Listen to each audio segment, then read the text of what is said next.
नमस्कार। कार्यक्रम सीधा कुरा जनतासँग हेर्नको निमित्त न्यूज 24 टेलिभिजन हेरेर बसिरहनुभएका र इन्टरनेटको माध्यमबाट विश्वभर हामीलाई हेरेर बसिरहनुभएका तमाम दर्शक महानुभावलाई हार्दिक स्वागत गर्दछु। म सम्झना भुजेल। 3 करोड 6 लाख बढी जनसङ्ख्या भएको यो मुलुक, त्यसमाथि 18 वर्ष माथिका 2 करोड 30 लाख बढी छन्। 18 वर्ष जोडिएको सन्दर्भ हो कोरोना विरुद्धको खोपका लागि। यही खोपको कुरा गर्ने हो भने हालसम्म 50 लाख हाराहारीमा नेपाली नागरिकले खोप पाएका छन्। त्यसमा पनि पहिलो डोज पाउने धेरै छन्, तर दोस्रो डोज पूरा गर्ने कम। सरकारले असोजसम्म थप 1 करोड 5 लाख डोज खोप ल्याउने तयारी थालेको छ। त्यस्तै आगामी चैतसम्म 3 करोड डोज खोप ल्याउने दाबी पनि सरकारको छ। तर यो प्रतिबद्धता पूरा गर्न अघि सरकारले देशभित्र गर्नुपर्ने तयारी पनि धेरै छ। हालसम्म नेपालले 97,82,550 डोज खोप प्राप्त गरिसकेको छ, तर लगाउने छन् 50 लाख हाराहारी मात्र। हुन त दिने क्रम पनि धमाधम नै छ, तर लाइन बस्नुपर्ने मात्र सकियो भनिन्छ खोप। यसरी लाइन बस्ने, तर लाइन बसिसके पछाडि खोप सकियो भनिदिँदा धेरैको मन अमिलो हुने गरेको छ। तत्कालीन केपी शर्मा ओली सरकारको लागि पनि खोप चुनौतीको विषय बन्यो। अहिले वर्तमान शेरबहादुर देउवा सरकारको लागि पनि खोप चुनौती नै बनेको छ। कोरोनाबाट हुने क्षति रोक्न वैदेशिक रोजगारीमा गएर टन्न रेमिटान्स पठाउन पनि खोप नै अनिवार्य भएको छ। अब केही दाता मुलुकले खोप दिने प्रतिबद्धता जनाएका छन्, तर गएर कमाउनु पर्ने मुलुकले खोपलाई नै अनिवार्य शर्त बनाएका छन्, जसको कारण ठूलो संख्यामा नेपालीको वैदेशिक रोजगारीको यात्रा अहिलेलाई धेरै ठाउँ ठप्प पनि छ। सबैभन्दा ठूलो कुरा व्यवस्थापन हो। व्यवस्थापनमा पाइला पाइलामा चुक्दै आएको सरकारी निकायहरू खोपलाई पनि सुरुदेखि नै व्यवस्थित गर्न पटक्कै सकेन, जसले गर्दा सर्वत्र खोपको दुरुपयोग बढ्यो, जसको असर हो कोभिडशील्डको दोस्रो डोज नपाउनेको ठूलो संख्या। 23 दिनभित्र दोस्रो डोज दिने सहमति भएको पहिलो डोज लगाउँदा तर 7 महिना बढी बितिसक्यो। 13,68,176 जना दोस्रो डोज लगाउन नपाएर स्वास्थ्य मन्त्रालयतर्फ आशाको नजर ओछ्याइरहेका छन्। यही हो गल्ती मात्र होइन, महागल्ती पनि। के अब समय घर्किएर दोस्रो डोज लगाउँदा त्यसले शरीरमा कोरोना विरुद्ध लड्ने काम गर्छ या गर्दैन? कसैले केही बोलेका छैन। कोभिडशील्डको कति संख्या भण्डारण गरेको ठाउँमा नै हराएको छ, या कतिलाई तथ्याङ्कमा गोप्य रूपमा चढाएर गोप्य नै रूपमा दिएको पनि छ। त्यसको खुलासा होला कुनै दिन, तर कोभिडशील्डमा भएको र गरिएको गल्ती ओली सरकारको कार्यकालको बिर्सन लायक पक्ष नै बन्यो। त्यसमाथि कोभिडशील्ड खरिद गर्ने समयमा कमिसनको कोहोलो निकालेर भएको अलमल र त्यसले खोप खरिद गर्ने अवसर गुमेको घटना पनि नेपाली जनताले हिसाब किताब गरेका छन्। दुरुपयोगकै चर्चा गर्दा विराटनगर महानगरपालिकाका मेयर भीम पराजुले एक व्यक्तिको घरमा कोरोनाको खोप लगाउँदै गरेको भेटिएपछि स्थानीयले तहल्का विरोधमा उत्रिएका छन्। रातको समयमा मापदण्ड विपरीत कोरोनाको खोप लगाएर मेयर पराजुलीले देखाएको पाराले खोपको दुरुपयोग अन्य ठाउँमा पनि नभएको होला भन्न सकिन्न। अहिले खुल्ला सीमानाकाका कारण भारतबाट आएका अवैध खोपले पनि गाउँघरका चिया पसलमा समेत स्थान पाउन थालिसकेका छन्। खोप हान्ने हतारोमा यो अर्को महाभूल हुनेतर्फ आम नेपालीको सचेतना पनि जरुरी रहेको छ। तर अब आउने र दिने खोपमा खेलबाड नहोस्। सबैलाई चाहिएको छ खोप पाउन सबै लालयित छन्, तर पुग्दो कहाँ छ र? वैदेशिक रोजगारीमा जानेलाई प्राथमिकताको आधारमा खोप दिने भनियो, तर खै त खोप? धेरै नेपाली खोप लगाउन नपाएर वैदेशिक रोजगारीमा जानबाट हात धुनुपर्ने अवस्थामा पुगेका छन्। कतिले पाएर पनि खोप लगाएको प्रमाण नपाउँदा धरनामा बसेर सरकारलाई गाली गर्ने अवस्थासम्म पुर्याइएका छन्। यही हो गलत व्यवस्थापनको सन्देश। गल्तीबाट पाठ नसिक्दा आखिर चुकाउनु पर्ने जनताले नै रहेछ। खोप उत्पादन गर्न सक्दैनौँ, तर खोप खरिद गर्न त सक्छौँ नि। यही खरिद प्रक्रियामा तदारुकता देखाए पुग्छ अनि अनुदानको खोप ल्याउन पनि थप सक्रियता देखाए हुन्छ। सम्भावित तेस्रो लहरको आक्रमण आउन दशैंको हाराहारी हुने चेतावनी सार्वजनिक रूपमा विज्ञहरूले दिइरहेका छन्। तर अहिले हरेक दिन संक्रमितको बढ्दो दरलाई हेर्दा आत्तिनुपर्ने अवस्था भने देखिसक्यो। बढ्दो दरको नियन्त्रणमा वृद्धि अथवा बुद्धि नपुर्याउँदा यसले गर्ने क्षति ठूलो हुने पक्का छ। न सीमा नाकामा निगरानी छ, न अस्पतालहरूमा तयारी छ। सरकार नेपाली जनताको आउने दशैं खल्लो नबनोस्, त्यसैले सबै नेपाली जनता सचेत रहौं र सतर्क बनौं, भीडभाड नगरौं, कोरोनालाई कुनै पनि ठाउँमा अवसर नदिउँ। आउनुहोस् सुरु गरौं जनताको चासो, गुनासो र प्रश्न सहितको विशेष कार्यक्रम सीधा कुरा जनतासँग। लाइफबोय हात धुने समयका साथमा लाइफबोय।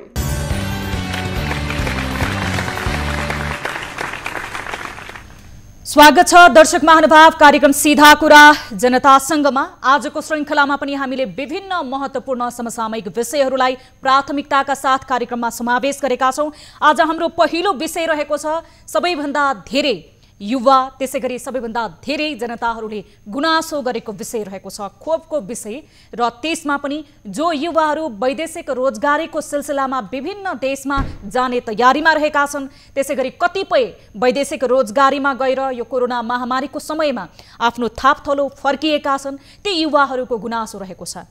विभिन्न अस्पतालमा बिहानदेखि खोप लगाउनको लागि लाइन बस्न पुग्छन्, तर घण्टौँको लाइन बसिसके पछाडि एक त 3 तहमा सरकार संघीयतामा छ, तर पनि काठमाडौँ नै धाउनु पर्ने अवस्था रहेको छ ती युवाहरूलाई खोप लगाउनको लागि।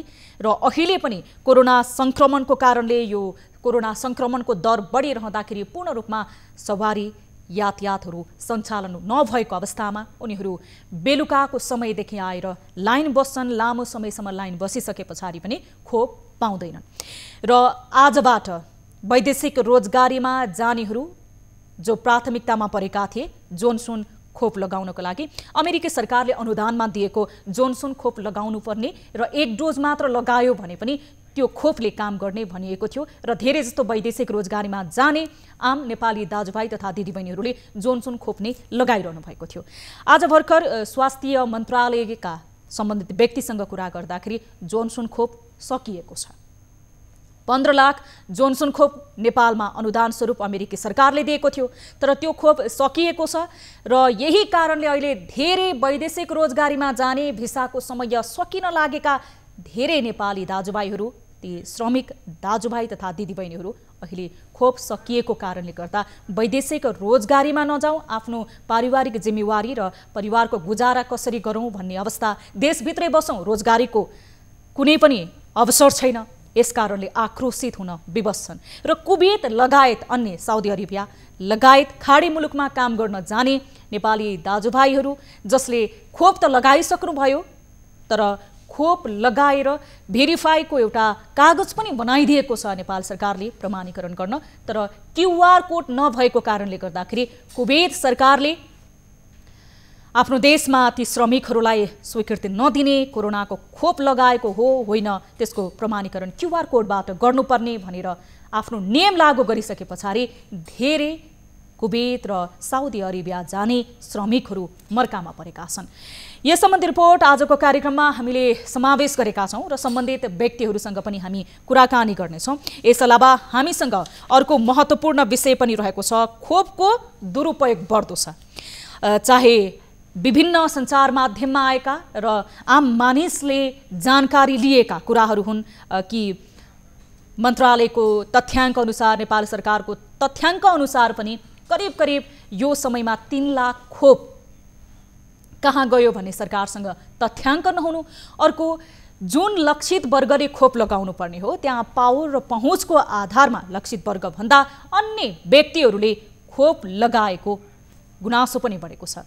जब स्थानीय तह मातहत खोप वितरण गर्नको लागि भनेर स्थानीय तहलाई सुम्पियो, आम जनताको माझमा रहेको स्थानीय सरकार र जसले जनतासँग प्रत्यक्ष रूपमा आफ्नो उत्तरदायित्व वहन गर्छन् भनेर स्थानीय तहलाई खोप त वितरण गर्न दियो, तर स्थानीय तहका जनप्रतिनिधिहरूले नै आफ्ना भाइ, त्यसैगरी आफ्ना कार्यकर्ता, आफ्ना नजिकका व्यक्तिहरूको घरमा नै गएर खोप लगाइदिने, जसको कुनै पनि तथ्याङ्क रहेको छैन।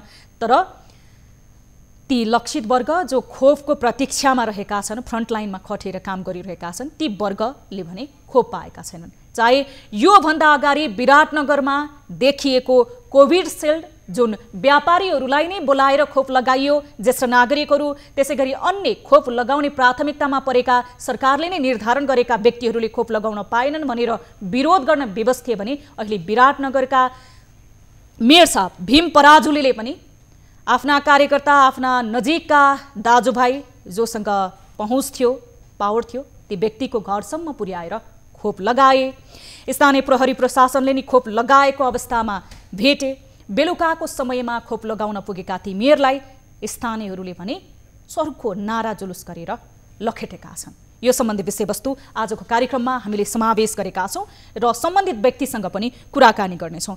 यस अलावा हामीसँग पर्सा जिल्लाको एउटा रिपोर्ट रहेको छ। हाम्रो टिभी जर्नलिस्टले स्थलगत रूपमा तयार पारेर पठाउनु भएको रिपोर्ट रहेको छ कि नेपाली चेलीहरू भारतको विभिन्न स्थानमा लगायत अवैध मार्ग हुँदै अन्य देशहरूमा पनि बेचिएको र मानव तस्करमा परेको समाचार र विषयहरू त हामीले प्रसारण गरिरहेका थियौँ। अहिले विभिन्न साङ्गीतिक कार्यक्रम त्यसै गरी अन्य मनोरञ्जनका नाचहरू भन्दै नेपाली चेलीहरूलाई भारतको विभिन्न ठाउँमा पुर्याउने गरिएको छ। यो सम्बन्धी रिपोर्ट पनि आजको कार्यक्रममा हामी समावेश गर्नेछौँ। यस अलावा तपाईँ दर्शक महानुभावले हामीसँग हाम्रो टोल फ्री नम्बरमा आफ्नो कुनै गुनासो र समस्या छ भने प्रत्यक्ष रूपमा सम्पर्क गर्न सक्नुहुनेछ भने देश तथा विदेशमा हुनुहुन्छ भने इन्टरनेटको पहुँच छ भने हामीसँग हाम्रो सोसल मिडियाबाट पनि तपाईँहरू जोडिन सक्नुहुनेछ। कार्यक्रमको सुरुवात गरौँ ताली र गालीबाट। यसअघि हामीले उठाएको विषय थियो माधव कुमार नेपाल समूहले सरकारमा जनाएको सहभागितालाई स्वाभाविक मान्न सकिन्छ भन्ने प्रश्नमा 42.61% अर्थात् 484 जनाले तालीमा, 97.39% अर्थात् 652 जनाले गालीमा मत जाहेर गर्नुभएको छ। यो मतलाई आधार मान्दा नेपाल समूह सरकारमा जान उचित हुने सुझाव धेरैको रहेको पाइएको छ।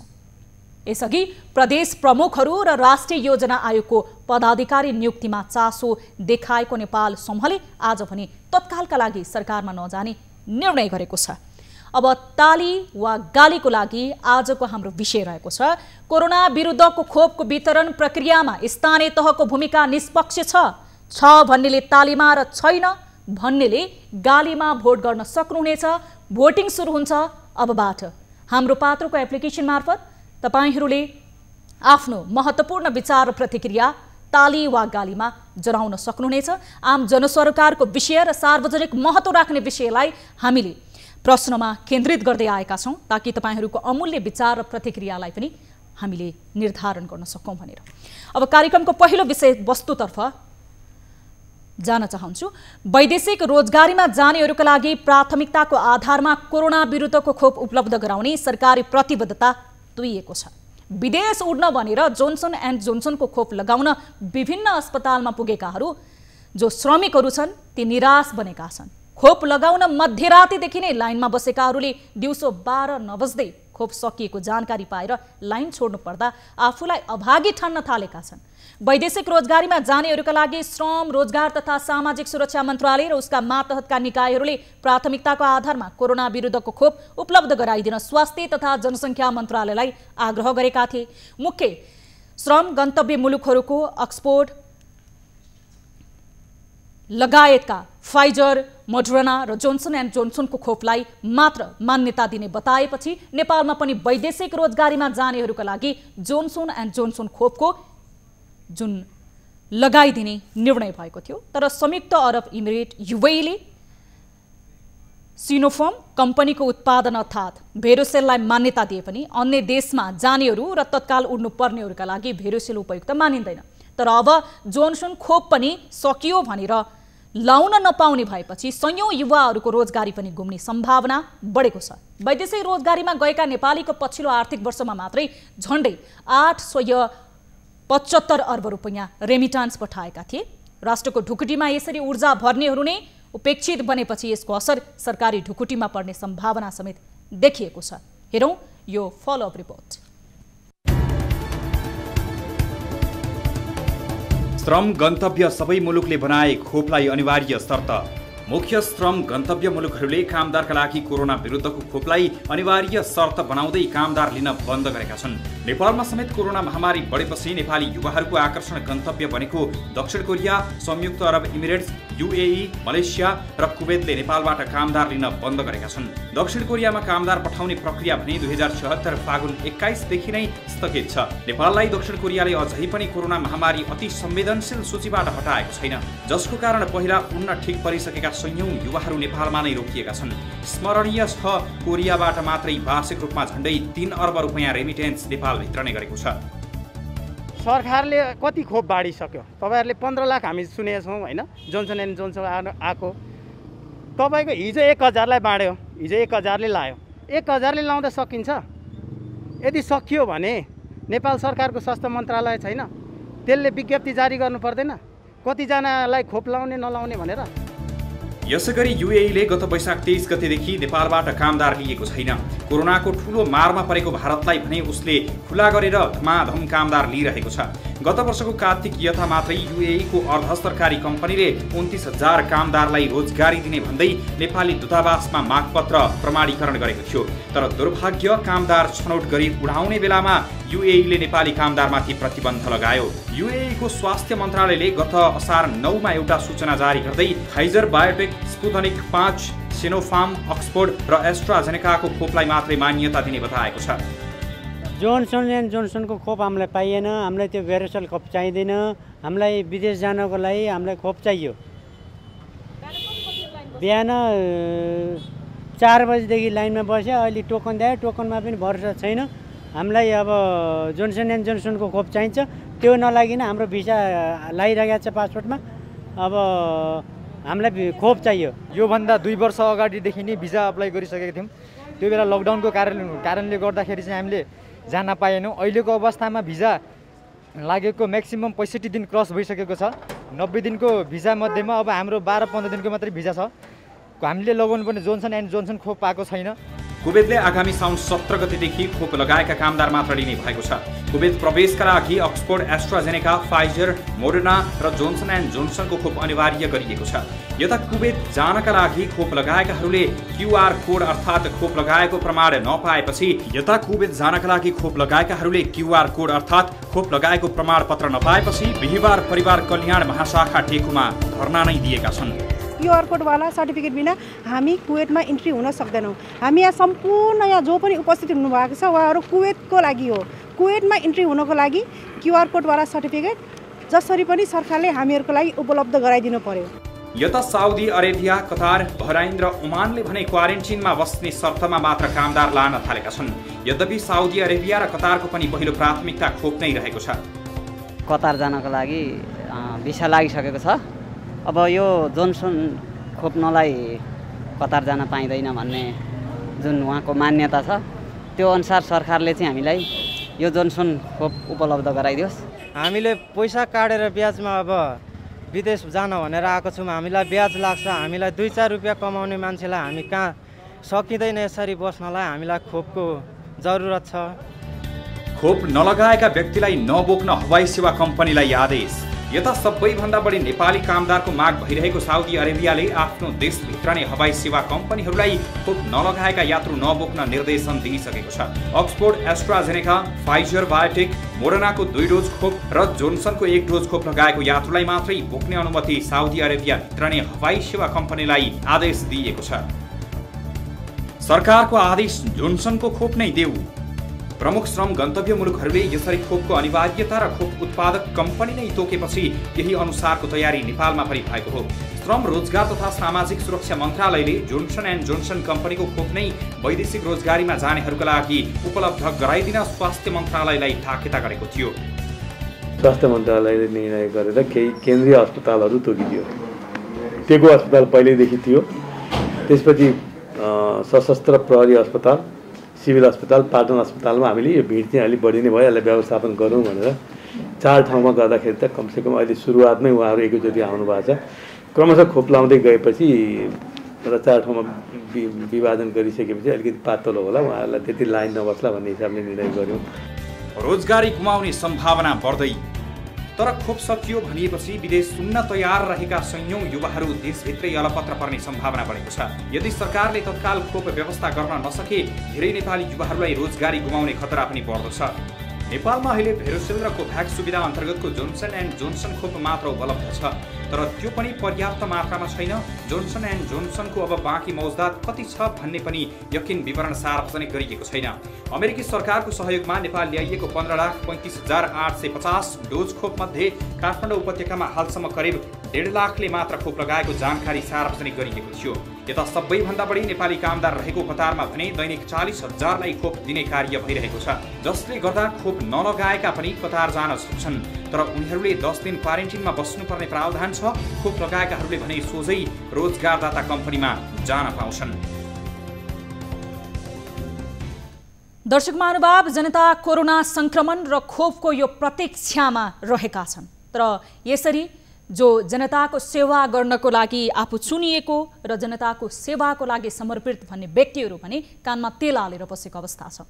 यस विषयमा हामीले कुराकानी गर्न खोजेका थियौँ नवनियुक्त स्वास्थ्य राज्यमन्त्री उमेश श्रेष्ठसँग। यद्यपि उहाँले समय अभावको कारणले हामीसँग कुराकानी गर्न नसक्ने बताउनु भएको छ भने हामीले स्वास्थ्य मन्त्रालयका सचिव डाक्टर रोशन पोखरेललाई पनि यस विषयमा कुराकानी गर्नको लागि र ती वर्गहरू जो यति बेला खोपको प्रतीक्षामा रहेका छन् र खासमा वैदेशिक रोजगारीमा जानेहरूको सबैभन्दा धेरै गुनासो रहेको छ। ज्येष्ठ नागरिकहरू आफ्नो प्रतीक्षामा रहेका छन्, कोभिडसिल्ड लगाएका धेरै मानिसहरू अझ प्रतीक्षामा रहेका छन्। ती समग्रको प्रतीक्षालाई सम्बोधन गर्दै कुराकानी गर्न खोज्दा स्वास्थ्य मन्त्रालयका सचिव डाक्टर रोशन पोखरेलले पनि यस विषयमा कुराकानी गर्नको लागि इन्कार गर्नुभएको छ। यद्यपि यस विषयमा हामी पूर्ण फलोअप गर्दाखेरि उहाँहरूको ध्यान आकर्षण गराउने कोसिस निरन्तर गरिरहनेछौँ। अहिले पनि यस विषयमा कुराकानी गर्नको लागि प्रत्यक्ष सम्पर्कमा जोडिनु भएको छ कोरोना विरुद्धको खोपको व्यवस्थापन हेर्दै आएको स्वास्थ्य तथा जनसङ्ख्या मन्त्रालय अन्तर्गत परिवार कल्याण महाशाखाका प्रमुख डाक्टर तारानाथ पोखरेल। हामी उहाँसँग कुराकानी गर्नेछौँ। डाक्टर साहब नमस्कार, स्वागत छ यहाँलाई कार्यक्रम सीधा कुरा जनतासँगमा। नमस्कार, धन्यवाद। अब आम जनताको खोप नपाएको र वितरण प्रक्रिया पनि भद्रगोल भएको गुनासो सुनिएको छ, सञ्चार माध्यमले सुनिरहेका छन्। तपाईहरूले चाहिँ सुन्नुभएको छ कि छैन? हामीले सुनिरहेछौँ, हामीले भोगिरहेछौँ। त्यसपछि हामी एकदमै संवेदनशील पनि छौँ। व्यवहार त त्यो संवेदनशीलता देखिएन सर? देखिएको छ। अब हामी खोप लगाइरहेछौँ। नेपाल सरकारले खोपको लागि कार्ययोजना बनाएको छ।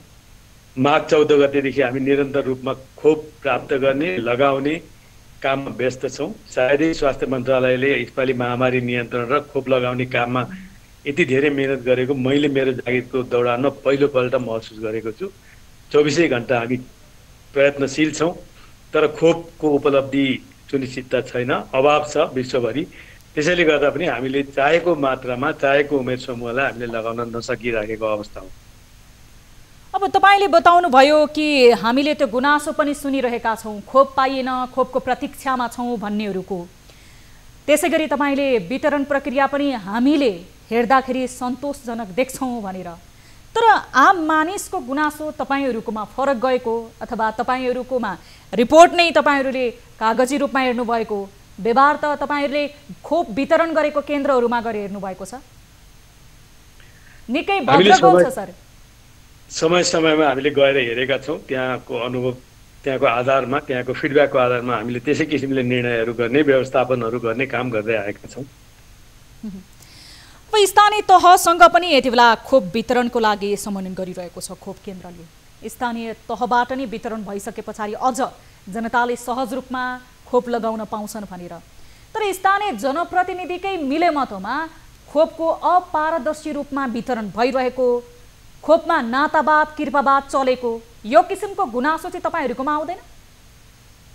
समय समयमा गुनासो आउने गरेको छ, तर हामीले के भन्ने गरेका छौँ भने हामीलाई सप्रमाण आइदिनु पर्यो।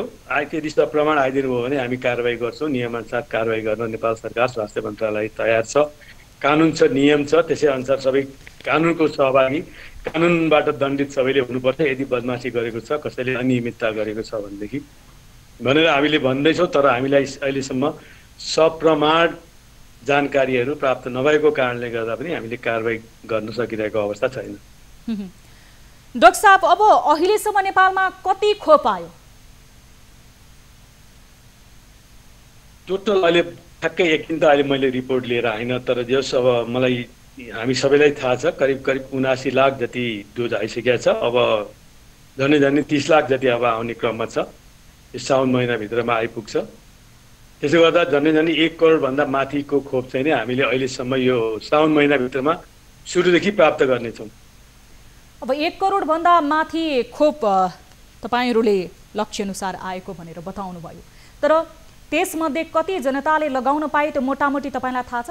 एक्ज्याक्टली डाटा नहेरे पनि करिब 50 लाखको प्रतिवेदन आइसकेको छ। अन्य विभिन्न प्रदेशहरूमा विभिन्न जिल्लाहरूमा लगाउने क्रम जारी छ। त्यहाँबाट प्रतिवेदनहरू आउन अलिकति ढिला सुस्ती भएकै छ, किनभने स्वास्थ्य कर्मीहरू खोप पनि लगाउनु पर्यो, व्यवस्थापन पनि गर्नु पर्यो र खोपको ट्रान्सपोर्टेसन पनि गर्नु पर्यो, त्यसलाई चाहिने भण्डारण पनि गर्नु पर्यो र स्वास्थ्य कर्मीहरूले लाइन मिलाएर महामारीको अवस्थामा चाहिँ एकदम त्यसलाई व्यवस्थित रूपमा लगाउनु पर्ने र त्यसको इन्ट्री गर्नुपर्ने काम भएको हुनाले एउटै व्यक्तिले धेरै काम गर्नुपर्ने हुनाले केही ठाउँबाट रिपोर्ट आउन बाँकी भएको हुनाले त्यो रिपोर्ट आउने क्रम छ। अहिलेको प्रतिवेदन भनेको यो प्रारम्भिक प्रतिवेदन हो।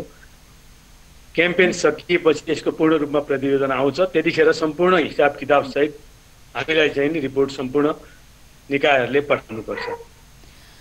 अब करिब 13,68,176 जना कोभिडसिल्डको प्रतीक्षामा रहेका छन्। 7 महिना बित्यो, दोस्रो डोज कहिले लाउन पाउँछन्? हामीले पहिलेदेखि भन्दै आएका छौँ, हामीले चाहिँ नि वास्तवमा 8 देखि 12 हप्ताको बिचमा हामीले लगाइदिन्छौँ भनेर हामीले भनेको हो। सुनिश्चितता पनि थियो, हामीले सुनिश्चितता गरेकै थियौँ। हाम्रो यो सेरम इन्स्टिच्युटसँग हामीले सम्झौता गरिसकेको थियो, अग्रिम भुक्तानी पनि भइसकेको थियो 10 लाख। कोभ्याक्स फेसिलिटीबाट पनि हामीलाई आउने हुनाले करिब 3,48,000 आउने सुनिश्चितता भएको कारणले गर्दाखेरि हामीले त्यति नै नागरिकहरूलाई दोस्रो खोप लगाउने सुनिश्चितता गरेर दिएको हो। तर दुवै ठाउँबाट खोप आएन। यो भनेको हाम्रो काबुभन्दा बाहिरको परिस्थिति भएको हुनाले यो अवस्था आयो। कमसेकम उहाँहरूले पहिलो डोज लगाउनु भएको छ र अहिले चाहिँ विभिन्न प्रमाणहरूले के भनेको छ भनेदेखि कमसेकम पनि अलिकति ढिला भए पनि जुनसुकै समयमा प्राप्त भएपछि दोस्रो डोज लगाउनुपर्छ। त्यसले चाहिँ अहिलेको महामारीबाट हुने जोखिमबाट घटाउँछ भनेर भनेको छ, रोक्छ भनेको हुनाले हामी चाहिँ जहिल्यै दोस्रो डोज प्राप्त गर्नको लागि उपलब्ध हुनेछ त्यसपछि हामी लगाइदिनेछौँ। उहाँहरूलाई नि पहिलो प्राथमिकता दिएर यो खोप लगाइनेछ। डाक्टर साहब, यो त कस्तो भयो भन्दाखेरि कोभिडसिल्ड कुडेर बसेको 7 महिना भइसक्यो, त्यत्रो ठुलो जनसङ्ख्याले पहिलो डोज लगाएपछि दोस्रो डोज तपाईँले बताउनु भयो जुनसुकै समयमा उपलब्ध हुन्छ, लगाउँदाखेरि केही फरक पर्दैन भनेर एक किसिमको परिभाषित गरेका छन् भनेर। यो त सरकार अनुकूल परिभाषा भएन र? 7 महिनाको समयसम्म त कुन देशमा चाहिँ नागरिकले दोस्रो डोज कोभिडसिल्ड कुडेर बसेका होला नेपाल बाहेक? यो हाम्रो काबु बाहिरको परिस्थिति भयो होइन। हामीले सम्झौता गरेर सुनिश्चितता गरिसकेपछि पनि यदि उपलब्ध हुन सकेन, जसले हामीलाई उपलब्ध गराउनु पर्ने हो आपूर्तिकर्ता, उपलब्ध नगराएको राज्यले सिँगै राज्यहरू त्यसको लागि राज्यले प्रयत्न गर्दा पनि उपलब्ध नभइसकेको स्थितिमा हामीले अब दोस्रो डोज पर्खेर बस्नुको विकल्प पनि रहेन सम्झनाजी। अब त्यसो भए ती 13 लाख नागरिक, ती नागरिकले अब के गर्ने? अब एस्ट्राजेनेका जापान सरकारबाट प्राप्त हुने कुरा सुनिश्चित भइसकेको छ। सायद त्यहाँ ओलम्पिक भएको कारणले केही दिन ढिला सुस्ती भएको हो। त्यो खोप आइसकेपछि पहिलो प्राथमिकता भनेको तिनै नागरिकहरूको लागि दिइनेछ र उहाँहरूलाई आउने बित्तिकै हामीले यो कार्यक्रम सञ्चालन गर्नेछौँ र उहाँहरूले पाउनुहुनेछ। जस्तो कोभिडसिल्डकै विषयमा कुराकानी गर्दाखेरि डाक्टर साहबले पनि बताउनु भयो कि हामीसँग सप्रमाण आउनुहोस् कि काहीँ जनप्रतिनिधिको मिलेमतोमा अथवा कसैले पनि खोपको दुरुपयोग गर्नुभएको छ भने आउनुहोस्, हामी कारबाही गर्छौँ, त्यसको छानबिन गर्छौँ भनेर तपाईँले प्रतिबद्धता जनाइसक्नु भएको छ। कोभिडसिल्ड पहुँचवालाहरूलाई दियो भन्ने धेरैवटा समाचारहरू आए, तपाईँहरूसम्म पनि त्यो गुनासोहरू पुगे होलान् र विराटनगर जस्तो एउटा सहर जहाँ कोभिडसिल्ड प्राथमिक तहमा परेका, त्यस पछाडि जो फ्रन्टलाइनमा खटिएका सरकारले बनाएको प्राथमिकतामा परेका ती व्यक्तिहरूले पाएनन्। व्यापारीहरूलाई बोलाएर जनप्रतिनिधिहरूले दिए भनेर त्यहाँका स्थानीयहरूले जनप्रतिनिधिहरूलाई लखेटेको, धरना दिएकोसम्म समाचारहरू रहेका छन्। हामीले स्पष्ट स्वास्थ्य मन्त्रालयले मापदण्ड जारी गरेको छ, निर्देशिका जारी गरेको छ। खोपको व्यवस्थापन गरेको छ, तालिम सञ्चालन गरेको छ। यसको जिम्मेवारी भनेको स्थानीय निकाय, स्थानीय स्वास्थ्य संस्था, जिल्ला खोप समन्वय समितिलाई लगाउने अधिकार उहाँहरूलाई दिइएको छ। यदि उहाँहरूबाट कुनै ठाउँबाट कसैले काहीँ बदमासी गरेको छ भने उहाँहरू आफै जिम्मेवार हुनुपर्छ। यदि जनप्रतिनिधि हो भने उहाँहरू पनि कुनै आचार संहिताभित्र बस्नुपर्छ, उहाँहरूलाई कारबाही गर्ने पनि कानुन हुन्छ, जनताहरूले कारबाही गर्लान्। कर्मचारी हो भने कर्मचारीहरूको लागि उहाँहरूलाई पनि कानुन छ, नियम छ, त्यसअनुसार नियमअनुसार उहाँहरू कारबाहीको भागी हुनुपर्छ। त्यसको जिम्मेवारी उहाँहरू आफैले लिनुपर्छ। अब खोप सम्बन्धी अर्को प्रतीक्षा गरेर बसेको एउटा वर्ग रहेको छ जसले देश विकासमा आफ्नो श्रमबाट ठूलो रेमिटान्स पनि दिएको छ। वैदेशिक रोजगारीमा जानेहरूले नि सहज रूपमा खोप पाएनन्। एक त समयको कारणले गर्दाखेरि भेरोसेल लगायत अन्य खोपहरू उनीहरूको पहुँचभन्दा पर जोन्सन नै ठिक हुन्छ भनेर लगाएका थिए। जोन्सन खोप पनि सकिएको हो। जोन्सन अहिले हामीले काठमाडौँ, बागमती प्रदेश, गण्डकी र लुम्बिनी प्रदेशमा हामीले पहिलो चरणमा सुरु गर्यौँ। भेरोसिल लगाउने त्यो सकिएपछि चाहिँ नै हाम्रो जोन्सन एन्ड जोन्सन लगाउने भनेर स्वास्थ्य मन्त्रालयले निर्णय गर्यो र त्यसको अनुरोध गरेर पठायो। त्यसै अनुसार सञ्चालन भयो। बाँकी 4 प्रदेशहरूमा लाउने कार्यक्रम भइराखेको छ। काठमाडौँको हकमा चाहिँ नै यो सुरुमै लगाइसकिएको हुनाले यो खोप पनि अब भनौँ न सीमित मात्रामा भएको हुनाले यो सकिएको छ अहिले हाललाई। यदि काहीँ उपलब्ध भएको छ भने उहाँहरूले आफ्नो प्रदेशमा आफ्नो स्थानीय तहमा गएर लगाउन सक्नुहुन्छ। र कोभिसिल्ड हामीले लगाउने व्यवस्था चाहिँ 2वटा केन्द्रहरू मार्फत प्रहरी अस्पताल र नेपाल आर्मी अस्पतालहरू मार्फत लगाउने व्यवस्था गरेका छौँ। स्वास्थ्य मन्त्रालयले उहाँहरूको माग सुरुदेखि नै सम्बोधन गरेको छ। भेरोसिल नियमित रूपमा उपलब्ध गराएको छ हामीसँग उपलब्ध भएसम्म। र यो जोन्सन एन्ड जोन्सन भन्ने हामीलाई वास्तवमा हामीले सोचेका पनि थिएनौँ। यसलाई चाहिँ हामीले सहयोग स्वरूप प्राप्त गरेको हुनाले एकपटक आयो। अब यो वर्षैभरि 12 महिना यो खोप हामीले राखेर बस्न सक्ने अवस्था भएन। उहाँहरूको माग सम्बोधन गरेर हामीले उपलब्ध भएसम्म उहाँहरूलाई हामीले प्राथमिकता आधारमा उहाँहरूलाई दिएको हो, पाएको हो। अब सकिएपछि फेरि सुनिश्चितता नभएको हुनाले यो खोप सधैँ उपलब्ध हुन्छ भन्ने अवस्था रहेन र विदेश जाने कुरा त 12 महिना रहन्छ। त्यसैले हामीसँग जुन खोप उपलब्ध हुन्छ उहाँहरूले त्यो खोप पाउनुहुन्छ। जोन्सनको अवस्था भनेको अब यो एउटा अवसर थियो। यो अवसरमा उहाँहरूले पाउनुभयो। फेरि अब हामीले किन्न प्रयास गरिराखेका छौँ। किन्न त्यति सहज पनि छैन र अब हामी कोभ्याक्स फेसिलिटी मार्फत पनि यसको लागि प्रयास गरिराखेका छौँ। यो 2020-2021मा प्राप्त हुने सम्भावना कमै छ र 2022मा मात्रै प्राप्त हुने आश्वासन प्राप्त भएको हुनाले अहिले जे जतिले लाउनु भएको छ उहाँहरूले लाउनुभयो। अब नपाउनु भएकोहरूले भेरोसिल उहाँहरूले नियमित रूपमा पाउनुहुन्छ। अब तपाईँले बताउनुभयो जोन्सन पनि हामीलाई अमेरिकी सरकारले अनुदानमा दिएको खोप हो। अब दोस्रोचोटि जोन्सन ल्याउनको लागि त्यो सुनिश्चितता हामी दिन सक्दैनौँ भनेर अब ती वैदेशिक रोजगारीमा जाने जसको भिसा सकिने समय लागिसकेको छ ती व्यक्तिहरूले के गर्ने त? हामीसँग भेरोसिल छ। भेरोसिल हामीले उपलब्ध गराउँछौँ। हामीसँग भएसम्म उपलब्ध गराउँछौँ। अब जुन खोप हामीसँग उपलब्ध नै हुँदैन, एकपटक आएको थियो, त्यसलाई राखेर 12 महिना हामीले कोल्ड चेनमा राखेर यो महामारीको अवस्थामा राख्ने स्थिति पनि रहेन। हामीले सर्टेन उमेर समूह तोकेर सर्टेन अवधि तोकेर हामीले चाहिँ यसको लगाउनको लागि नेपाल सरकारले निर्णय गर्यो। त्यसै अनुसार वितरण गर्नै पर्यो हामीले। त्यस कारणले गर्दाखेरि जसले पाउनुभयो अब यसपछिको लागि हामी प्रयास गर्नेछौँ, तर तत्काल पाउने सम्भावना छैन। भेरोसिल उपलब्ध छ। भेरोसिल उपलब्ध गराउनु पर्यो। अब होइन भने निजी क्षेत्रहरूले पनि जोन्सन एन्ड जोन्सन खोप ल्याउनको लागि नेपाल सरकार डिडिएले चाहिँ उहाँहरूलाई अनुरोध पनि गरेको छ। निजी क्षेत्रले पनि पहल गर्नु पर्यो। विभिन्न प्रयासहरू गरेर उपलब्ध गराउन प्रयास गर्नु पर्यो। तर हाम्रो काबुभन्दा बाहिरको परिस्थिति भएको हुनाले हामीसँग जुन खोप छ त्यो खोप उहाँहरूलाई निरन्तर रूपमा उपलब्ध हुन्छ। जोन्सन भनेको एकपटक आएको हुनाले यो सधैँ उपलब्ध हुन सक्ने स्थिति रहेन। जस्तो अब हामीले स्थलगत रूपमा गएर रिपोर्टिङ गर्दाखेरि जसले जोन्सन खोप नै लगाएका छन् नेपाल सरकारले भेरिफाई गरेको एउटा पत्र पनि उनीहरूलाई दिएको छ कि खोप लगाएको हो भनेर। तर कुवेत लगायत विभिन्न खाडी मुलुकले भने क्युआर कोड मागेका छन्। यो प्रवृत्ति बनाउनको लागि तपाईँ सम्बन्धित हुनुहुन्छ खोप शाखाको। अब तपाईँहरूले के गर्नुहुन्छ? यो एउटा केही डिजिटल प्रवृत्ति बनाउने अथवा उनीहरूले खोप लगाएको भनेर त्यसको लागि टेक्नोलोजीको कुनै एपहरू बनाउने केही सोच्नु भएको छ? नत्र त वैदेशिक रोजगारीमा जानेहरूले अझ खोप लगाएर पनि जानलाई सुनिश्चित भएन। हामीले खोप पाउनुपर्छ भन्नुभयो वैदेशिक रोजगारीमा जानेहरूलाई नेपाल सरकारले सम्बोधन गर्यो, उहाँले खोप पाउनुभयो। त्यसपछि कार्ड चाहियो, प्रमाणित भएको कार्ड चाहियो, हामीले कार्ड दियौँ। त्यो कार्डले भएन, अब उहाँहरूलाई हाम्रो केन्द्रीय लेभलबाट भेरिफिकेसन भएको कार्ड चाहियो भनेर भनेपछि टेको अस्पतालले प्रमाणित गरेर आएको थियो, त्यसले पुगेन। फेरि 4वटा केन्द्रहरू थप गरेर हामीले प्रमाणित गर्ने व्यवस्था गरेका छौँ। यदि त्यसले पनि पुगेन भने अब हामी प्रत्येक प्रदेशमा प्रादेशिक अस्पतालबाट त्यो कार्डलाई प्रमाणीकरण गर्नको लागि निर्णय गर्न स्वास्थ्य मन्त्रालयले सोचिरहेको छ। अब यही बिचमा फेरि अब कुनै देशहरूले यो खोप नै चाहियो भनेर उहाँहरूले चाहिँ यदि सूचना जारी गरेको अवस्थामा कुनै देशलाई कुनै खोप चाहिने, कुनै देशलाई कुनै खोप चाहिने, नेपालले आफूले चाहेको खोप नपाउने हुनाले यो तारतम्य मिलाउने केही समय लाग्छ। अब उहाँहरूलाई क्युआर कोड भएको खोप कार्ड नै चाहियो भन्ने कुराहरू भर्खर आएको छ। यसको लागि हामी चाहिँ हाम्रो यो परराष्ट्र मन्त्रालय अन्तर्गतको कन्सुलर शाखासँग नियमित छलफलमा छौँ। हाम्रो यो व्यवस्थापन महाशाखा अन्तर्गत एकीकृत सूचना व्यवस्थापन प्रणाली यसको लागि चाहिँ छलफलमा बसिराखेको छ, काम सुरु गरेको छ। यो अत्यन्त प्राविधिक कुरा हो, यसलाई केही समय लाग्छ।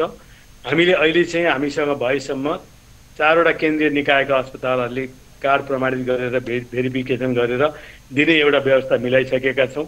यदि त्यसले पनि हुँदैन भन्ने कुरा आएको हुनाले हामीले चाहिँ क्युआर कोड मार्फत दिने प्रविधि सुरु गरिसकेका छौँ। तर यो नितान्त प्राविधिक कुरा भएको हुनाले यसलाई केही समय लाग्ने, स्रोत साधन लाग्ने, यो नेपालका सबै पालिकाहरू जिल्लाहरूको लागि पनि यो व्यवस्थापन गर्नुपर्ने हुनाले यो प्राविधिक रूपमा यसमा चाहिँ अलिकति समय लाग्ने कुरा हाम्रो प्राविधिक गर्ने इन्जिनियरहरूले बताइरहनु भएको छ र काम अगाडि बढिसकेको छ। यसले पक्कै पनि समय लिन्छ। त्यतिन्जेलको लागि नेपाल सरकारले कूटनीतिक नियोगसँग चाहिँ कमसेकम पनि अहिले हामीले प्रमाणीकरण गरेको कागजलाई मान्यता दिनुहोस् भनेर प्रयास पनि गर्दै गर्नुपर्छ र क्युआर कोडको लागि पनि व्यवस्थापन गर्दै स्वास्थ्य मन्त्रालय, स्वास्थ्य सेवा विभाग। समय र जानकारीको लागि धेरै धेरै धन्यवाद डाक्टर साहब। धन्यवाद। यति बेला हामीसँग जोडिनु भएको थियो डाक्टर तारा पोखरेल, जो प्रमुख हुनुहुन्थ्यो परिवार कल्याण महाशाखाको, र हामीले कोरोना विरुद्धको खोपको विषयमा कुराकानी गर्यौं र प्राथमिकतामा परेका वर्गहरू जो खोपको प्रतीक्षामा रहेका छन्, जसले पहिलो चरणमा कोभिडसिल्ड लगाएका थिए, 7 महिना बितिसक्यो, करिब 13.5 लाख मानिसहरू प्रतीक्षामा रहेका छन्, उनीहरूले कहिले खोप पाउँछन् लगायतका विषयमा उहाँसँग कुराकानी गऱ्यौँ। त्यसैगरी वैदेशिक रोजगारीमा जानेहरूले प्राथमिकताको आधारमा कसरी खोप लाउन पाउँछन्, कुन कुन खोप उपलब्ध छ भन्दा उहाँले जोनसोनको खोप, जुन जोनसन एन्ड जोनसन अमेरिकी सरकारले अनुदान स्वरूप दिएको खोप भने सकिएको र क्युआर कोडको लागि पनि अन्य प्राविधिक कामहरू भइरहेको भनेर जानकारी दिनुभएको छ। यद्यपि सरकारले अहिले खोप ल्याउनको लागि पहल त गरिरहेको छ, तर सरकारको काबुभन्दा बाहिरको विषय भएको भनेर उहाँले स्वयं बताइरहनु भएको छ। किनकि सरकारले अहिले जोनसोन, त्यसैगरी फेरोसेल, कोभिडसिल्ड सबै खोप, अनुदानकै खोपहरू आफ्ना नागरिकलाई वितरण गरिरहेको छ। अब सरकारले के प्रयास गर्दैछ खोप खरिदको लागि भन्ने विषयमा पनि हामी फलोअप गर्नेछौँ। कार्यक्रम सीधा कुरा जनतासँगमा एकैछिन छोटो ब्रेक हेर्दै रहनुहोला न्युज 24 टेलिभिजन। लाइफबोय हात धुने समयका साथमा लाइफबोय।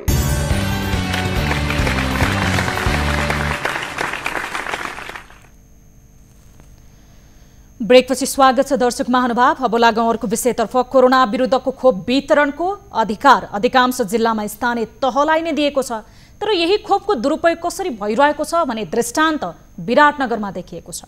खोप किन्ने अधिकार चाहियो भन्ने स्थानीय तहहरूलाई सरकारले खोप लगाउने जिम्मा दियो, तर धेरै अघिदेखि खोप वितरण प्रक्रियामा देखिएको असमानता, नातावाद र कृपावाद सहित कार्यवादहरूको विषयमा चर्को असन्तुष्टि पोखिँदै आएको थियो।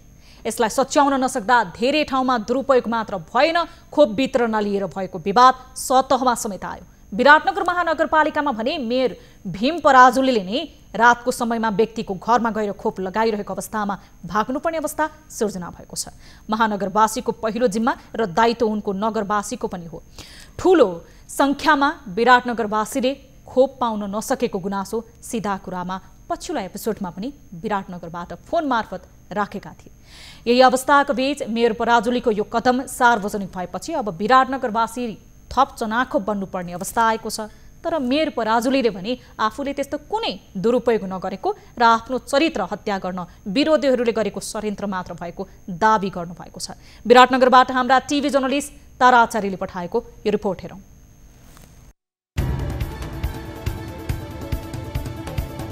मेयर पराजुलीको असली हरकत देखियो।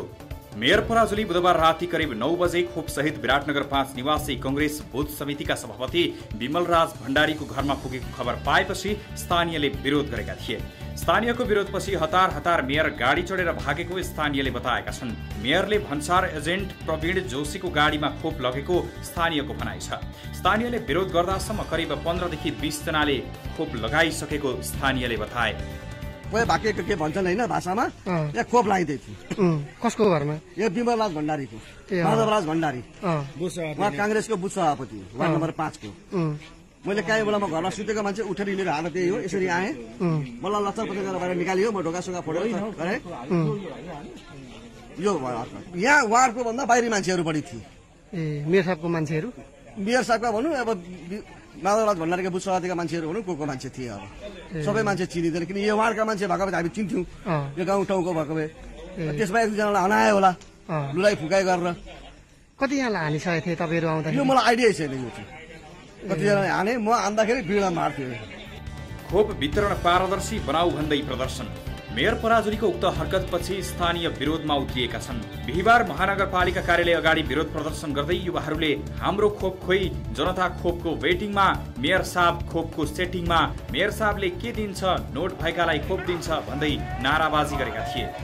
जनता खोपको वेटिङमा, मेयर साहबले नोट भएकालाई खोप दिन्छ। यसअघि पनि गरेका थिए मेयरले बदमासी।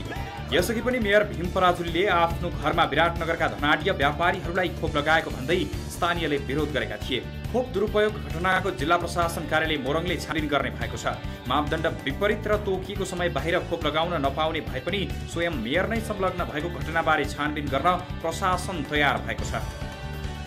प्रमुख प्रशासकीय अधिकृतसँग कुरा गरेको छु र छानबिन गरेर कारबाही गर्नुहोस् भनेको छ। कसैले निकालेर, किनभने त्यहाँ त पालिकाको भण्डारमा सुरक्षित रहने गरी गएको चिजहरू हुन्। त्यो राति कसले कसरी दियो र पठाइयो, त्यो त अब त्यहाँ गएर खोप प्रयोग भएको छ, प्रष्ट देखिएको छ। त्यहाँ पुग्दाखेरि केही सिरिन्जहरू, 7-8 थान सिरिन्जहरू केही चाहिँ खोप लगाएका त्यो देखियो भनेर भन्नुभएको छ। स्वयं मेयरले देखाएको यो पारापछि अब देशभरको खोप वितरण प्रक्रियाप्रति आम जनताले शङ्काको सुविधा पाएका छन्। त्यसैले थप दुरुपयोग हुन नदिन सङ्घीय सरकार सचेत हुन आवश्यक देखिएको छ। दर्शक महानुभाव, हामीले यस विषयमा लगातार टेलिफोन सम्पर्क गरेर सत्य तथ्य बुझ्ने प्रयास गरिरहेका छौँ। आज दिनभरदेखि अहिलेसम्म कार्यक्रम प्रसारण भएको समयमा पनि मेयर भीम पराजुलीलाई हामीले सम्पर्क गरेका थियौँ यस विषयमा कुराकानी गर्न। यद्यपि हाम्रा टिभी जर्नलिस्टले तारा आचार्यले उहाँसँग सम्पर्क गर्न खोज्दाखेरि उहाँले बताउनु भएको थियो कि मेरो चरित्र हत्या गर्न खोजिएको हो भनेर। र यो विषयमा हामीले प्रत्यक्ष रूपमा कुराकानी गर्न खोज्दाखेरि उहाँले फोन उठाउनु भएको छैन। हामीले लगातार सम्पर्क गरेका थियौँ उहाँलाई। उहाँ नेपाली कङ्ग्रेसबाट निर्वाचित मेयर हुनुहुन्छ विराटनगरको। उहाँले आफ्ना कार्यकर्ताहरूलाई र नजिकका मानिसहरूलाई घरमा गएर खोप उपलब्ध गराएको विराटनगरवासीले चर्को आलोचना गरेका छन्। यस विषयमा हामी अहिले भने कुराकानी गर्छौँ विराटनगरका मोरङ जिल्लाका प्रमुख जिल्लाधिकारी कोषहरी निरौलासँग। सिडो साहब नमस्कार, स्वागत छ यहाँलाई कार्यक्रम सीधाको राजनेतासँगमा। नमस्कार, धन्यवाद। अब जनप्रतिनिधिले नै आफ्ना नजिकका मानिसहरूलाई रातको समयमा घरमा गएर खोप उपलब्ध गराइएको भन्ने एक किसिमले त्यहाँका स्थानीयले विरोध गरेका छन्। यस विषयमा प्रशासनसँग भएको केही जानकारी हजुरले गराउनु पनि भएको छ, विस्तृत जानकारी गराइदिनुस् त। अब जति भनियो त्यति नै विषय हो, हामीले पनि थाहा पाएको होइन। राति त्यसरी चाहिँ लगिएको छ भनेर आए पछाडि हामीले पनि प्रहरी टोली चाहिँ पठाएको थियौँ के भएको रहेछ भनेर। केही अब केही त्यहाँ खोलका सिरिजहरू चाहिँ प्रयोग भएको देखिन्छ होइन। त्यो त हामीले प्रमाण सहितै राखेका छौँ। त्यो विषय अब पछिको कुरा होला। तर अब त्यहाँ कसले गर्यो कसरी गरियो भन्ने विषयमा मैले मेयर साहबले कुरा गरेको थिएँ। उहाँले पनि मैले गरेको होइन त्यसमा थाहा छैन भन्नुभएको छ होइन। अब त्यहाँ अरू कसैले गरेको भएदेखि तत्काल कर्मचारीलाई छानबिन गरेर कारबाही गर्नुहोस् भनेर उहाँलाई पनि भनेको छु र मैले प्रमुख प्रशासकीयलाई पनि भनेको छु। यो हामीले खोप सबै नागरिकका लागि सहज होस् भनेर र एउटा क्राइटेरिया अथवा भनौँ न एउटा क्याटेगोरी तोकेरै त्यसभित्र पर्ने मान्छेलाई लगाइदिने भनेर पठाएका छौँ। अब खोप लाउने सन्दर्भमा पनि कतिपय ठाउँहरूमा यो देखिएको छ। म पनि आफै पनि केही केन्द्रहरूमा चाहिँ गएका थिए खोप लाउने ठाउँहरूमा कहीँ वडा अध्यक्षहरूले आफ्ना मान्छेका नजिकका मान्छेलाई लगेर लगाइरहेको पनि हामीले भेट्यौँ। अब कर्मचारीकै लागि भनेर छुट्याइराखेको ठाउँमा पनि विभिन्न किसिमका मान्छेहरू आएको अब यो देखिँदो रहेछ होइन। सबैलाई खोप चाहिएको छ, अब आखिर नेपाली नागरिकलाई दिने हो भन्ने हो। तर क्याटेगोरीभित्र पर्दाखेरि चाहिँ सहज रूपमा नागरिकले पाउने र क्रमशः माथिको भनौँ न ज्येष्ठ नागरिकहरूबाट क्रमशः तल उमेर सार्दै ल्याइएको छ। अब केही समयपछि छिटै नेपाल सरकारले खोप त सबैलाई उपलब्ध गराउँछ नै। यो अवस्थामा त्यो अलिकति धरेता गर्यो भने सबैले पाउने अवस्था हो। तर केही व्यक्तिहरू जसले सक्छ तिनलाई मात्रै पाउने, सर्वसाधारण नागरिक जसको आफ्नो क्याटेगोरीभित्र पर्छ त्यसले पनि नपाउने अवस्थाले चाहिँ मान्छेलाई अलिकति दिगदार बनाउने रहेछ। मैले यो देखिरहेको छु। यो दुई तिनवटा घटना यहाँ घटिसक्यो विराटनगरमा, अगाडि पनि यस्तै घटना घट्यो र अहिले पनि अलिकति नागरिकको गुनासो त्यसमा छ। अब हजुरले बताउनु भयो कि सिडी साहब त्यहाँ प्रहरी प्रशासन पुग्दाखेरि केही खोपहरू वितरण भइसकेको अवस्थामा प्रहरी प्रशासनले त्यो प्रमाणलाई सुरक्षित राखेको छ भनेर। अब यो विषयमा छानबिन अगाडि बढिरहेको छ। हामीले ठ्याक्कै मैले आफूले त गरेको छैन होइन, जति प्रमाणहरू जुटेका छन् त्यसलाई हेर्छौँ र मेयर साहब आफैले पनि छानबिन गरेर गर्छु भन्नुभएको छ। उहाँहरूले पनि यस बारेमा गर्नु होला, किनभने हामीले खोप चाहिँ स्थानीय तहलाई जिम्मा लाएका हौँ। सबै हामीले जति हामीसँग 69,000 खोप आएका थिए ती सबै खोपहरू हामीले स्थानीय तहलाई विभिन्न सङ्ख्यामा हाम्रा 17वटा पालिका छन्, तिनै 17वटा पालिकाहरूलाई बाँडिदिएका थियौँ। अब हामीसँग राख्ने ठाउँ पनि त्यो एउटा कुरा। दोस्रो कुरा त्यो सँगसँगै हामीसँग जोन्सन एन्ड जोन्सनको खोप आइसकेका थियो स्वास्थ्य कार्यालयमा। त्यसले गर्दाखेरि हामीले सबै पालिकालाई बाँडिदिएका छौँ। पालिकालाई बाँडिसकेपछि उहाँहरूको जिम्माको विषय हो। उहाँले जिम्मा लिएर सम्बन्धित क्याटेगोरीमा परेका मान्छेहरूलाई त्यही अनुसार लगाइदिनु पर्ने जिम्मेवारी हो। अब त्यसमा कसरी गर्नु भएको छ, के भइरहेछ त्यही गर्नु होला। भोलि बिहान हाम्रो खोप समितिको बैठक पनि छ, त्यसमा हाम्रो छलफल पनि हुन्छ। अब स्थानीयको अनुसार जस्तो यहाँले बताउनु भयो कि मेयर साहब स्वयंले यो खोप वितरण कसरी भइरहेको छ यसमा म पनि सहयोग गर्छु भनेर तपाईँहरूसँग प्रतिबद्धता दिनुभएछ। तर स्थानीय त्यहाँका नागरिक जो वरपरका बसेका छन्, रातको समयमा पनि ती नागरिकहरूले आवाज उठाएका छन्। आज ती नागरिकहरू गएर मेयर साहबको कार्यालय अगाडि, नगरपालिका अगाडि गएर धरना समेत दिएका छन्, नारा जुलुस गरेका छन्। मेयर साहबकै संलग्नतामा यो खोप वितरण भएको हो भनिरहेका छन्। अनि यो अवस्थामा मेयर साहब आफैले छानबिन गर्छु भन्दाखेरि चाहिँ तपाईँहरूले कसरी लिनुभएको छ उहाँको यो प्रतिक्रियालाई? होइन, यसमा दुईटा कुरा हुन्छ। एउटा भनेको उहाँहरूले अब व्यस्तता पनि हुन्छ, सबै कुरा उहाँले हेर्नु भएको छैन, पक्का पनि उहाँले छानबिन गर्नुहुन्छ एउटा कुरा। र उहाँहरू आफ्नै संलग्नता रह्यो भने त्यो चाहिँ राम्रो विषय भएन। त्यसले नागरिकप्रति भनौँ न नागरिक दललाई उहाँको सबै नागरिक उहाँका लागि बराबर हो। विराटनगर महानगरपालिकाका सबै नागरिकहरू दललाई खोप लगाइदिनु पर्छ। उहाँहरू सबै बराबर हो, त्यसमा उहाँहरूले जिम्मेवारी लिनुपर्छ। उहाँहरूले जान्ने विषय हो यसमा चाहिँ। हजुर, अब प्रशासनले आफ्नो अधिकार चाहिँ कसरी त्यहाँ सदुपयोग गरिरहेको छ? जस्तो तपाईँ आफैले बताउनु भयो, हामीले पनि समाचार सम्प्रेषण गरेका थियौँ यसभन्दा अगाडि यही विषयमा तपाईँसँग हामीले जोडिएका थियौँ कि विराटनगरमा यसरी जनप्रतिनिधिहरूकै संलग्नतामा उहाँहरूको पहुँचमा पुगेका मानिसलाई मात्र खोप वितरण गरियो भनेर, जुन प्राथमिकतामा परेको वर्गले त खोप पाएन भनेर। होइन, त्यसको बारेमा हामी छानबिन गर्छौँ र अन्य अरू सब केही गर्नुपर्ने रह्यो भने गर्दै जान्छौँ। हस्, समय र संवादको लागि धेरै धेरै धन्यवाद सिडी साहब। हस्, धन्यवाद। यति बेला हामीसँग जोडिनु भएको थियो मोरङ जिल्लाका प्रमुख जिल्लाधिकारी कोसरी निरौला र उहाँले हामीलाई यस विषयमा जानकारी गराउँदै हुनुहुन्थ्यो। अब लागौँ अर्को विषयतर्फ। हामीसँग अर्को विषय रहेको छ चेलीहरूको, नेपाली चेलीहरू जो विभिन्न प्रलोभनमा बेचबिखनमा पर्दै आइरहेका छन्। नेपाली चेलीहरू खासमा भारतको विभिन्न सहरमा बेचिने क्रम रोकिएको छैन। पछिल्लो समय भारतको सीमावर्ती सहरहरूमा सञ्चालन भइरहेका अर्केस्ट्रा, मजुरा लगायतका डान्स बारहरूमा पनि नेपाली चेलीहरू बेचिने क्रम तीव्र बढेको छ। विभिन्न प्रलोभनमा सीमा पारी पुर्याएका चेलीहरू बेचिने क्रम तीव्र बनेपछि यसतर्फ विभिन्न सरकारी तथा गैर सरकारी संस्थाहरूले पनि निगरानी बढाउन थालेका छन्। यही क्रममा वीरगञ्ज स्थित माइती नेपालले भारतीय सहरहरूबाट 110 किशोरीको उद्धार गरेको छ। पछिल्लो समय उद्धार गरिएका 2 किशोरीहरूबाट नयाँ रहस्यहरू पनि पत्ता लागेको छ। पर्साबाट हाम्रा टिभी जर्नलिस्ट हरिशंकर शर्माले पठाएको यो रिपोर्ट हेरौँ। 2 किशोरीको उद्धारपछि खुल्यो नयाँ रहस्य।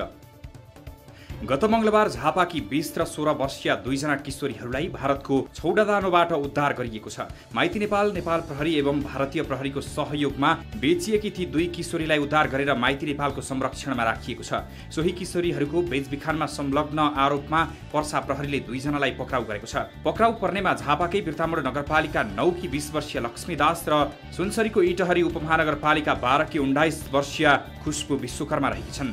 मेरो साथीहरूले भने थियो यहाँ डान्स गर्ने काम पाउँछ भनेर, अनि त्यस पछाडि उनीहरूसँगै हामी यहाँ आयौँ। यो वीरगन्ज भनेर ल्याएको थियो उनीहरूले, अनि हामीलाई उहाँ इन्डिया छोडादानो भन्ने ठाउँमा लगेछ। हामीलाई थाहा थिएन, मलाई त थाहा थिएन इन्डिया।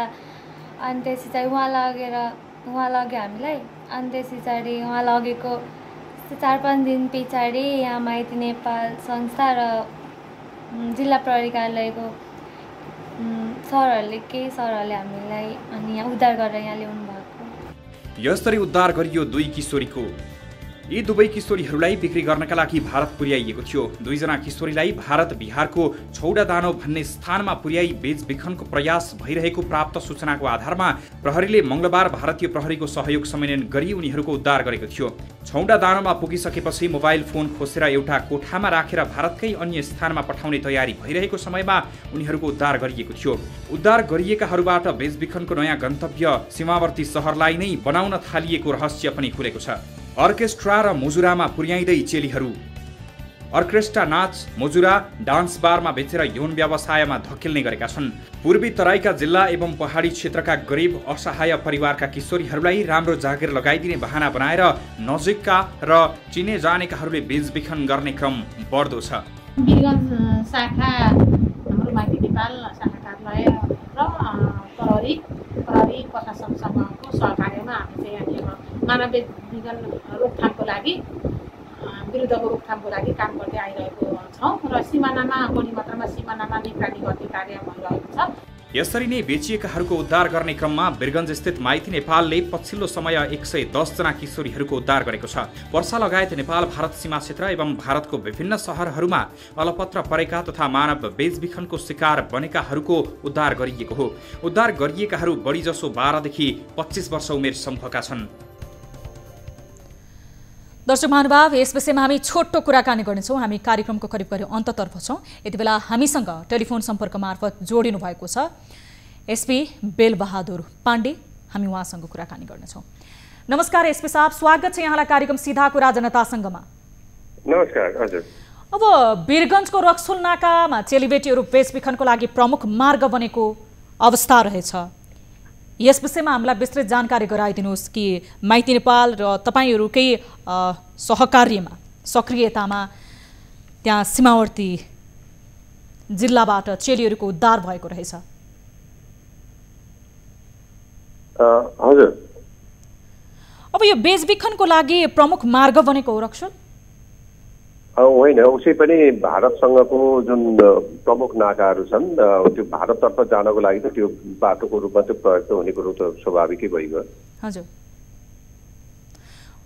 अब पछिल्लो समय सीमावर्ती सहरहरूमा सञ्चालित विभिन्न डान्स बारहरूमा लिएर जाने, त्यस पछाडि अन्य यौनजन्य क्रियाकलापमा लगाउने एक किसिमले मानव बेचबिखन अथवा मानव तस्करको यति ठुलो सङ्ख्यामा ती चेलीहरूको उद्धार गर्दाखेरि देखियो ती मानव तस्करहरू के सक्रिय छन् भन्ने? अब यसो छ, मानव बेचबिखन चाहिँ कुनै न कुनै रूपमा यो महिला विरुद्ध विशेष गरिकन त्यो छ र अझ यो भारतसँगको सन्दर्भमा चाहिँ सर्कसमा काम लगाउने हो या यौन व्यवसायको लागि गराउने हो अथवा अन्य भित्री अङ्गहरूको चाहिँ बिक्री गराउने हो लगायतका हिसाबले या अन्य प्रलोभनका हिसाबले उता इन्डिया लाने र शोषण गर्ने त छ नै र हामीले अहिले जो उद्धार गरिएकामा पनि माइती नेपाल पनि नाकाइमा छ, हामी पनि छौँ त्यही नै।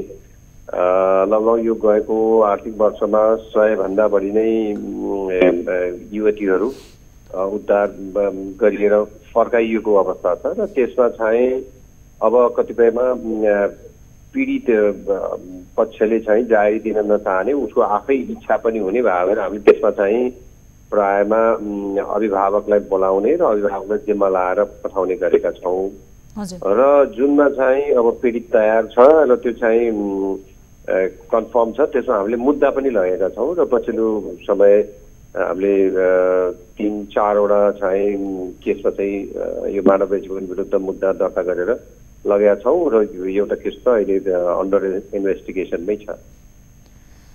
अब त्यो बेचबिखनको सङ्ख्यालाई न्यूनीकरण गर्नको लागि यसरी सक्रिय विभिन्न उद्देश्यले त्यहाँसम्म चेलीहरूलाई पुर्याउने व्यक्तिहरूलाई निगरानी गर्नको लागि तपाईहरूको सक्रियता तपाईहरूको अन्य उपायहरू चाहिँ के कस्तो रहेका छन्? हामी सीमामा माइती नेपालले पनि आफ्नो ड्युटी गरेको छ। अब हामी त यो मुख्य नाका मात्र होइन अन्य सहायक नाकाहरूमा पनि हाम्रा युनिटहरू छन् र हामीले यस्तो यताबाट जाने विशेष गरिकन युवतीहरूको सन्दर्भमा चाहिँ हाम्रो अलिकति बढी शङ्का गर्ने र त्यसलाई त्यो शङ्का यकिन गरेर मात्रै मुभमेन्ट गर्न दिने खालको के अरे हामीले काम गरिरहेका छौँ र त्यो सन्दर्भमा हामीले धेरै फर्काएका छौँ। केटाकेटी हामीले भेटिने बित्तिकै फर्काएकै छौँ, अभिभावकलाई नै जिम्मा लगाएका छौँ किनकि हामीलाई आशंका के छ भने यी युवतीहरू कुनै न कुनै हिसाबले इन्डिया जान्छन् र उनीहरूका विरुद्ध चाहिँ अपराध हुन्छ भन्ने नै छ हामीलाई। हामी त्यही सोचले नै लगभग फिल्डमा छौँ। त्यस कारणले हामी सतर्क पनि छौँ, सजग पनि छौँ र हामीले हाम्रो क्षमताले भ्याएसम्म यसमा काम गरेका छौँ। अब यी उद्धार गरिएका 110 जना चेलीहरू कसरी को मार्फत त्यहाँसम्म पुगेका रहेछन् ती सीमावर्ती जिल्लाहरूमा र ती युवतीहरूलाई पुर्याउने त्यो संलग्न व्यक्तिहरू को रहेछ तपाईहरूले खोजी कार्य गरिरहनु भएको छ? कारबाहीको लागि केही पहल गर्दै हुनुहुन्छ?